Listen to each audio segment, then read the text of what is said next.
जय श्री कृष्ण। राधा कृष्ण।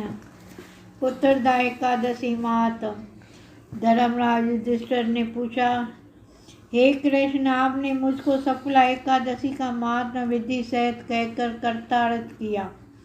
अब आप ओम माँ के व्रत के बारे में समझाइए कि उस दिन कौन सा देवता का पूजन होता है तथा उसकी क्या विधि है। इस पर श्री कृष्ण बोले, हे राजन, पौष शुक्ल पक्ष एकादशी का नाम पुत्रदा है। इसका पूजन विधि से करना चाहिए। इस व्रत में नारायण भगवान की पूजा करनी चाहिए।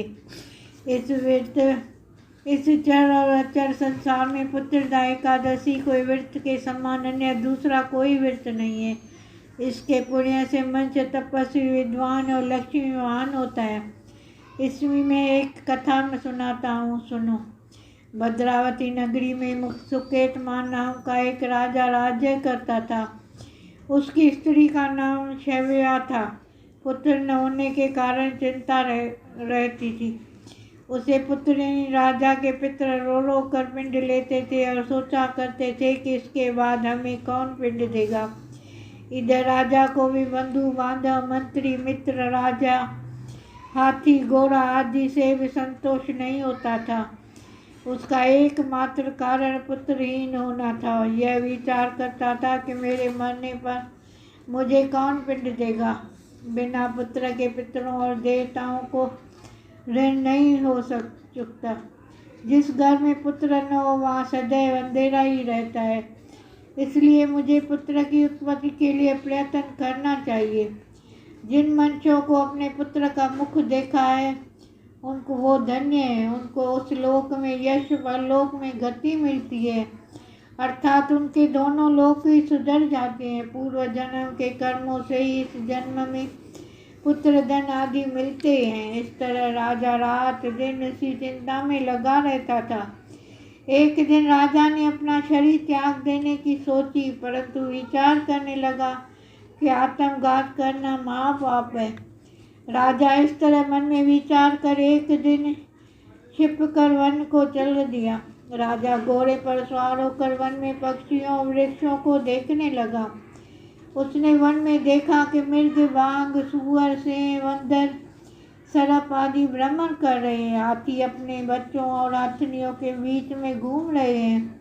उस जंगल में राजा ने देखा कहीं तो सियार ककर शब्द कर रहे हैं, कहीं उल्लू ध्वनि कर रहे हैं।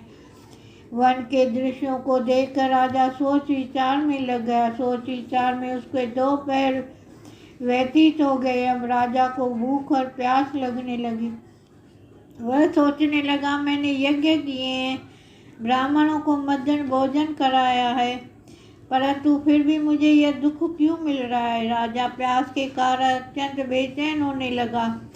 पानी की तलाश में आगे बढ़ा। कुछ ही आगे जाने पर उसे एक सरोवर मिला।